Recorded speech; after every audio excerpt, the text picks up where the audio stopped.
Berjumpa lagi saudara-saudari terkasih, sahabat-sahabat pencerita dimanapun Anda berada. Sekarang saya masih dengan suasana liburan di rumah saudari. Ada banyak sekali pertanyaan terutama kepada saya karena beberapa kali saya memuat semacam pembelaan terhadap berita-berita. Lalu sebagian dari sahabat-sahabat itu bertanya, Romo, mengapa Romo tidak ikut dalam perdebatan tentang ajaran agama? Lalu saya bertanya, perdebatan dengan siapa ini? Lalu mereka menyampaikan bahwa mengapa Romo tidak mencoba untuk masuk dalam perdebatan seperti Pendeta Esra Soru berdebat dengan ustadz-ustadz dari Muslim.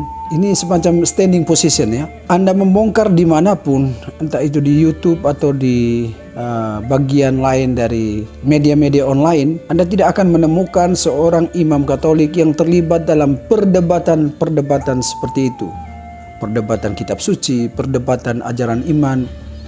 Karena bagi kami, hal yang pokok itu bukan mencari kebenaran dalam perbedaan keyakinan. Pilihan akan satu agama atau keyakinan itu final. Dan ajaran-ajaran yang sudah kita terima sampai saat ini, secara khusus di dalam kekatolikan itu sudah selesai ribuan tahun yang lalu. Misalnya, kalau saya diajak untuk berdebat dengan saudara-saudara yang beragama Protestan, saya tidak akan mau masuk ke situ. Karena bagi saya itu sudah selesai ribuan tahun yang lalu. Kalau dalam kenyataan bahwa orang akhirnya mengambil langkah lain dengan pilihannya, itu kita mesti hormati, angkat topi dengan keputusan itu, dan kita mesti hargai. Lalu para imam Katolik tidak akan pernah masuk di dalam perdebatan modern itu. Yang kita bisa masuk adalah bagaimana kita ada di dalam dialog. Kita mau berbicara tentang kehidupan sosial masyarakat dengan memakai struktur undang-undang yang kita miliki di dalam negara ini. Karena Pancasila itu pegangan kita bersama sebagai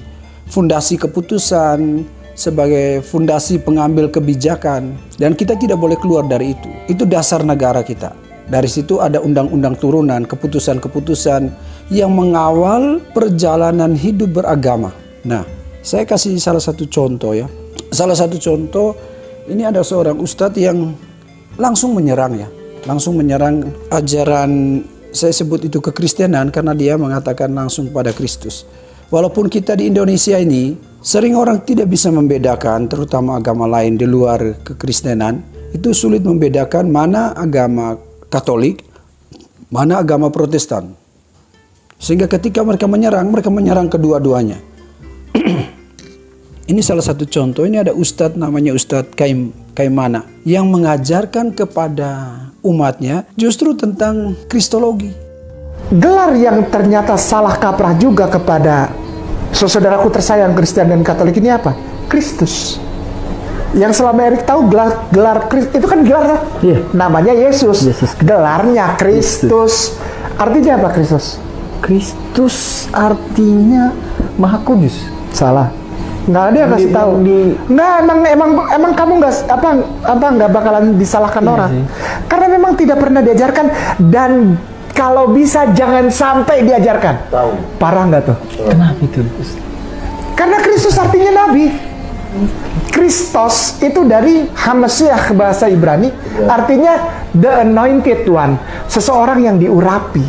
Untuk jadi apa? Yang diurapi itu cuma dua kalau manusia, tiga. Raja, imam, kohen itu kalau bahasa Ibraninya kohen hagadol, kohen, nabi, imam, raja. Kalau sudah seperti ini mengacaukan. Dia tidak mengajarkan inti ajaran iman yang dia yakini. Kalau Ustadz Kainama ini kan dari Kristen nih, dari Kristen kemudian menjadi Muslim. Bagi saya itu keputusan bebasnya.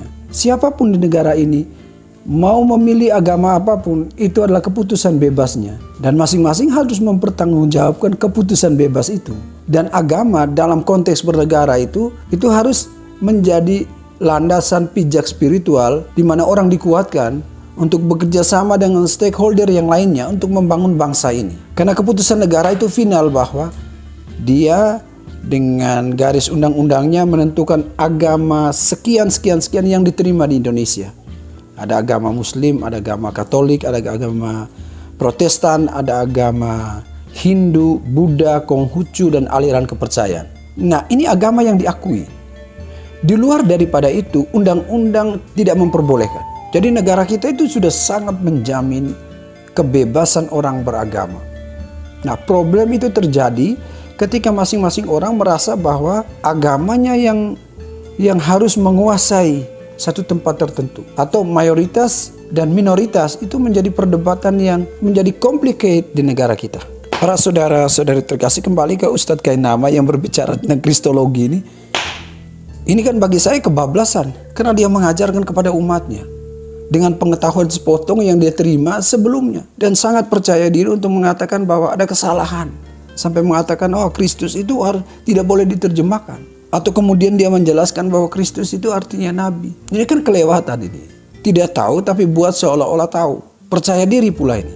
Jadi para saudara-saudari terkasih, sahabat-sahabat yang selalu bertanya pada saya, mengapa tidak masuk dalam perdebatan kitab suci, perdebatan ajaran imam? Bagi saya itu, kalau orang masuk ke dalam perdebatan model itu di luar, ya, di luar meja akademis, itu sama dengan sengaja meruntuhkan bangunan toleransi yang ada di negara ini. Ya, karena kita sangat sulit untuk menentukan perdebatan ini perdebatan akademis atau perdebatan yang disertai dengan emosi, saling menyerang, saling melecehkan. Saya selalu memakai konteks kota kami. Ini kota kami Bejawa, ini ada perapian, ini karena dingin ya. Ini di ketinggian Bejawa ini kurang lebih 1100 atau 1200 dingin, sehingga ada perapian.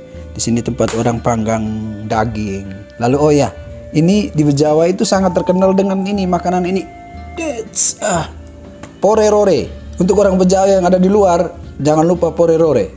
Ini makanan khas, namanya juga aneh ya, porerore. Porerore tadi diputar-putar, mungkin bahasa Ende. Jadi kota kecil kami ini, kota Bejawa ini, itu sangat terkenal dengan toleransinya. Saya selalu mengatakan bahwa Bejawa ini dingin, tapi orang-orangnya hangat. Semua orang yang masuk di kota ini, entah itu pejabat yang dari luar, dari kabupaten lain, atau dari pulau lain, atau dari pulau Jawa datang ke sini, orang-orang Padang yang ada di Anda temui. Karena kalau kita buat pemetaan ekonomi yang ada di ini, dari kecil itu, di sini seolah-olah sudah terpetakan kalau yang pedagang tekstil itu orang Padang. Hampir semua ketika Anda ke pasar akan Anda temui orang-orang Padang yang menjual tekstil atau pakaian.